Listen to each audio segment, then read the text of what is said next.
একেবারে আবার ছাত্রদের মধ্যেকার ছিল। ওকে জাদু করেছে ওর স্ত্রী, ওর শাশুড়ি,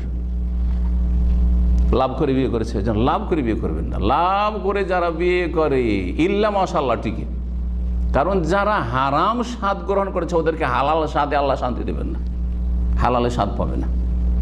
কথা বোঝা গেছে? আগে অবৈধ হারাম যেহেতু স্বাদ গ্রহণ করেছে, সেই জন্য ওই নিয়ামত আল্লাহ হালালের নিয়ামত ছিনিয়ে নেন, টিকে না।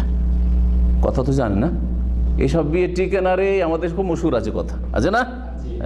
জি, কেন টিকে না এর রহস্যটা বললাম, যে আল্লাহর মায়ের এটা আযাব, যে তুই হারামে কেন গেলি, হারামে যখন যাবি তো তোকে শান্তিতে আর থাকতে দেওয়া হবে না, তোর কিছুদিন আযাব চলবে, তোর মানসিক শারীরিক। হ্যাঁ জি জি, ওই ছেলেটা গোপালগঞ্জের এমন জাদু করে দোকান থেকে বেরিয়ে দুপুরে দোকান বন্ধ হয়ে, দোকানও ঠিকভাবে কাজ করতো না, এই জামে মসজিদের কাছে দোকান ছিল কোম্পানির হোলসেল, বেরিয়ে রাস্তা ঘুরে বেড়িত। ওর বড় ভাইটা সুস্থ এসে বলতো যে শেখ কোনো কিছু একটা ব্যবস্থা করেন বা কোনো পরামর্শ দেন। ও দুপুরে খেতেও আসে না, আসার পর্যন্ত কোথাও উদ্ভ্রান্ত হয়ে ঘুরে বেড়েছে, কোথাও ঘুরে বেড়েছে, তলাশ করে নিয়ে আসতে হবে। জাদু করেছে কি? স্ত্রী।